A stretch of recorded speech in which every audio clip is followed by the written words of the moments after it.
అందరికీ నమస్కారం. నిన్న తాజాగా హైకోర్టు చంద్రబాబు గారికి అలాగే నారాయణ ఇద్దరికీ కూడా గతంలో జగన్మోహన్ రెడ్డి హయాంలో పెట్టినటువంటి ఒక కేసు నుంచి విముక్తి కల్పిస్తూ తీర్పునైతే వెలువరించింది. ఏంటి ఆ కేసు అంటే, గతంలో ఏదైతే అసైన్డ్ భూములకు సంబంధించి చంద్రబాబు గారు తెచ్చినటువంటి 41 జీవో ఉందో అది వారికి నష్టం కలిగించేలాగా ఉంది.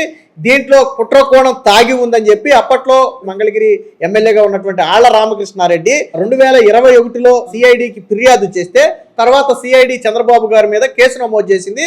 ఆ కేసుకు సంబంధించి నిన్న విచారణ సందర్భంగా హైకోర్టు కొన్ని సంచలన వ్యాఖ్యలు చేసింది. అంటే ప్రజాస్వామ్యం ఇంకా బ్రతికే ఉంది, న్యాయ వ్యవస్థలు ప్రజాస్వామ్యాన్ని కాపాడుతున్నాయి అనటానికి ఇలాంటి తీర్పులే ఒక ఉదాహరణ. అప్పట్లో చంద్రబాబు గారిని సాక్షిలో కావచ్చు, వైసీపీ నాయకులు కావచ్చు చాలా తీవ్రంగా దూషించారు. ఏదో జరిగిపోయింది అమరావతిలో, ఈ 41 జీవో తీసుకురావడం వల్ల లబ్ధి పొందారని చెప్పి చాలా తీవ్ర స్థాయిలో విమర్శలు చేసి ఎస్సీ ఎస్టీలకు అన్యాయం జరిగిందని చెప్పి వాళ్ళు మాట్లాడారు. కానీ నిన్న హైకోర్టు ఒక సంచలన తీర్పు వెలువరిస్తూ కొన్ని వ్యాఖ్యలు చేసింది. ఏం వ్యాఖ్యలు అంటే, చంద్రబాబు నారాయణ మీద పెట్టినటువంటి కేసు రాజకీయ కక్షతో పెట్టినటువంటి కేసే. ఆళ్ల రామకృష్ణారెడ్డి తన స్వార్థ ప్రయోజనాల కోసం వ్యవస్థలను వాడుకున్నాడు అని చాలా తీవ్రమైనటువంటి పదజాలంతో ఆళ్ల రామకృష్ణారెడ్డి మీద వ్యాఖ్యలు చేసింది. అంటే ఆ రోజు పెట్టినటువంటి తప్పుడు కేసులకు ఈ రోజు హైకోర్టు చేసినటువంటి వ్యాఖ్యలు ఒక ఉదాహరణ. కేసుని సాధారణంగా విచారించి ఆధారాలు లేవని కొట్టేయటం కాదు, హైకోర్టు దీని మీద చాలా డెప్త్ అయిన వ్యాఖ్యలు చేసింది. ఏమైనా వ్యాఖ్య చేసిందో ఒకసారి చూడండి. కేసులో చంద్రబాబు నారాయణలను యాంత్రికంగా దౌర్జన్యపూరితంగా చేర్చారు. దురుద్దేశంతోనే ఆళ్ల రామకృష్ణారెడ్డి ఫిర్యాదు. పాలనా నిర్ణయాలకు నేరాలను ఆపాదించలేం, అది ప్రజాస్వామ్య మనుగడకే ప్రమాదం. నష్టపోయామని రైతులెవరూ కోర్టుకి రాలేదు. సిఆర్డిఏ నిర్ణయాలకు చట్టపరమైనటువంటి రక్షణ ఉంది, దాని ప్రకారం ప్రాసిక్యూట్ చేయడానికి వీలు లేదు. ఆరోపణలన్నీ నిరాధారమైనవే, అందుకనే ఈ పిటిషన్లను పూర్తిగా కొట్టివేస్తున్నామని చెప్పి నిన్న కోర్టు చెప్పడంతో పాటు ఒక వ్యాఖ్య కూడా చేసింది. చూడండి, నిపుణుల కమిటీ నివేదిక ప్రజా తీర్పును అనుసరించి విజయవాడ పరిసర ప్రాంతాల్లో రాజధాని ఏర్పాటు చేయాలని కేబినెట్ నిర్ణయం తీసుకుంది. దానిని ఆమోదిస్తూ శాసనసభ ఏకగ్రీవ తీర్మానం చేసింది. ఈ ప్రభుత్వ తీర్మాన నిర్ణయానికి లభించిన అత్యున్నత ప్రజాస్వామ్య ఆమోదం. శాసనసభ నిర్ణయానికి అనుగుణంగా పిటిషనర్లు తీసుకునే చర్యలకు దురుద్దేశపూర్వకమైనవిగా, కుట్రపూరితమైనవిగా, నేరపూరితమైనవిగా పరిగణించలేం. అలా చేయటం అంటే శాసనసభ ఉద్దేశాలకు నేరాన్ని ఆపాదించడమే. విధానపరమైన నిర్ణయాల రూపకల్పన, దాని జీవోలను జారీ చేసే మంత్రులు అధికారుల మధ్య జరిగిన నేరపూరిత కుట్రగా చిత్రీకరించడం అనేది ప్రమాదకర ధోరణి. దీనిని అనుమతిస్తే ప్రజాస్వామ్య పునాదులనే కదిలించేస్తుందని చెప్పి హైకోర్టు ఒక ఘాటైన వ్యాఖ్య చేయడంతో జగన్మోహన్ రెడ్డి గొంతులో పచ్చి విరక్కాయబడింది. దీని గురించి సాక్షులు ఎక్కడ రాయరు. మహా అయితే చంద్రబాబు గారి మీద కేసు కొట్టేసిన హైకోర్టు అని మాత్రమే రాస్తారు తప్ప హైకోర్టు ఈ చేసినటువంటి ఈ డెప్త్ వ్యాఖ్యలు అయితే ఉన్నాయో చూసారా, ఇవి చేయలా. ఇది ప్రజాస్వామ్య మనుగడకే ప్రమాదం. విధానపరమైనటువంటి కేబినెట్ తీసుకున్న నిర్ణయాలను ఇలా ప్రభుత్వాలను మారిన ప్రతిసారి కేసులు పెట్టుకుంటూ పోతే ఏ అధికారి ఏ మంత్రి కూడా నిర్ణయాలు స్వేచ్ఛగా తీసుకోలేడు, అది ప్రజాస్వామ్య మనుగడకే ప్రమాదం అని చెప్పి కోర్టులైతే వ్యాఖ్యానించాయి. అంటే ఆ రోజు ఆళ్ల రామకృష్ణారెడ్డి పెట్టినటువంటి కేసు ఒక తప్పుడు కేసు అని స్వయంగా ఆళ్ల రామకృష్ణారెడ్డి మీద కూడా ఆగ్రహం వ్యక్తం చేసింది. ఆళ్ల రామకృష్ణారెడ్డి తన స్వార్థ ప్రయోజనాలకు వ్యవస్థలను వాడుకున్నాడు. వ్యవస్థలు అంటే ఇటు న్యాయ వ్యవస్థ కావచ్చు, అటు పోలీసు వ్యవస్థ కావచ్చు. సో వ్యవస్థలను వాడుకున్నారని చెప్పి ఒక తీవ్రమైనటువంటి వ్యాఖ్యను కూడా చేసింది. సిగ్గుశారం ఉంటే జగన్మోహన్ రెడ్డి ఆ రోజు తప్పుడు కేసు పెట్టినందుకు ఇప్పుడు క్షమాపణ చెప్పాలని చెప్పి సోషల్ మీడియాలో వైరల్ కూడా నడుస్తుంది. సో ఎంత దారుణమో చూడండి. అంటే ఆ రోజు చంద్రబాబు గారిని ఇరికించాలని స్కిల్ డెవలప్మెంట్ కేసు అంతే, ఏదో ఇసుకకు సంబంధించి ప్రజలకు ఉచితంగా ఇసుక ఇస్తేనంట రాష్ట్ర ఖజానాకు నష్టం కలిగిందని కేసు పెట్టారంట. ఎంత దౌర్భాగ్యం ఇది అర్థం కాల నాకు.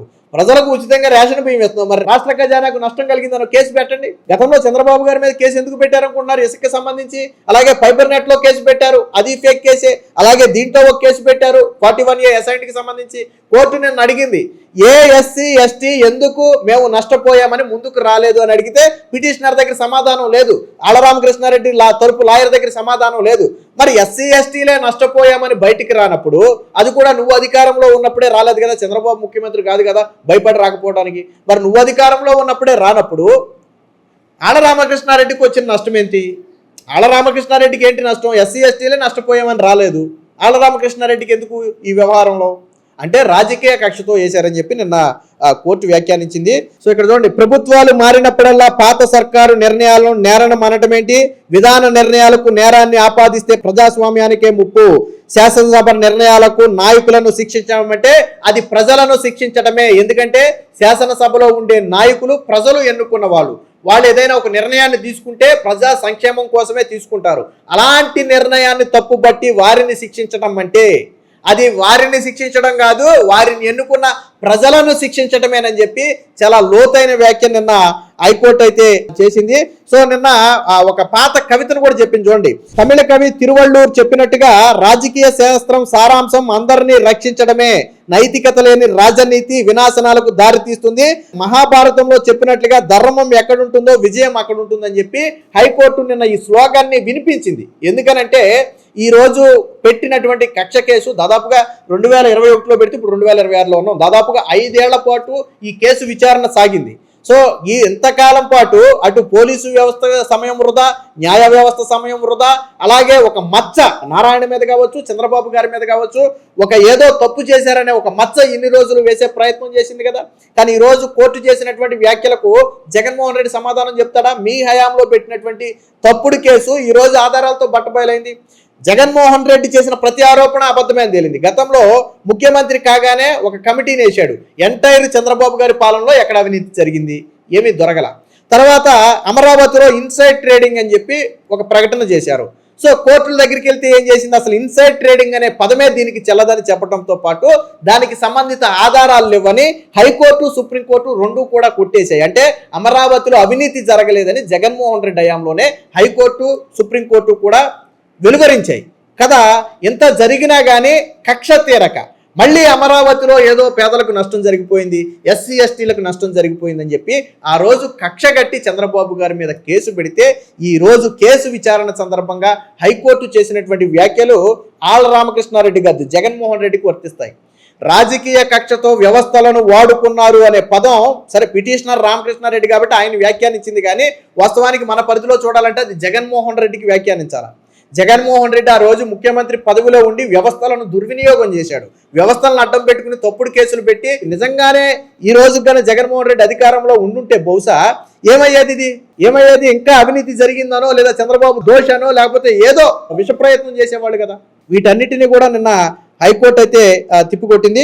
సో ఇదే సందర్భంగా హైకోర్టు ఇంకో మాట కూడా చెప్పింది చూడండి. చంద్రబాబు, నారాయణ పారదర్శక విధాన నిర్ణయ ప్రక్రియలో పాల్గొన్నారు, శాసనసభలో ప్రజాస్వామ్యబద్ధంగా చర్చలు జరపాలి, ఇలాంటి విషయంలో ప్రాసిక్యూషన్ కు అనుమతిస్తే ప్రజాస్వామ్య రాజ్యాంగ పాలనా పునాదులు కదులుతాయి, విధాన నిర్ణయాలను ప్రభుత్వానికే వదిలేయాలి, కోర్టులు జోక్యం చేసుకోకూడదు, ప్రభుత్వాలకు తమ తర్వాత ఏర్పడే ప్రభుత్వం క్రిమినల్ విచారణలు చేపడుతుందనే భయం లేకుండా విధానపరమైన నిర్ణయాలు తీసుకునే స్వేచ్ఛ ఉండాలి. అంటే కోర్టు ఏం చెప్పిందంటే ప్రభుత్వాలు మారినప్పుడల్లా గతంలో జరిగిన నిర్ణయాల మీద మేము కేసులు వేస్తాం, చర్చ లేపుతాం, కోర్టులకు వెళ్తామంటే ఎవరు కూడా స్వేచ్ఛగా నిర్ణయం తీసుకోలేడు. రేపొద్దున వస్తే ఏమంటారో, ఇందులో ఏం జరిగిందంటారో, మనకెందుకు వచ్చిన తలనొప్పని స్వేచ్ఛగా నిర్ణయాలు తీసుకోలేరు.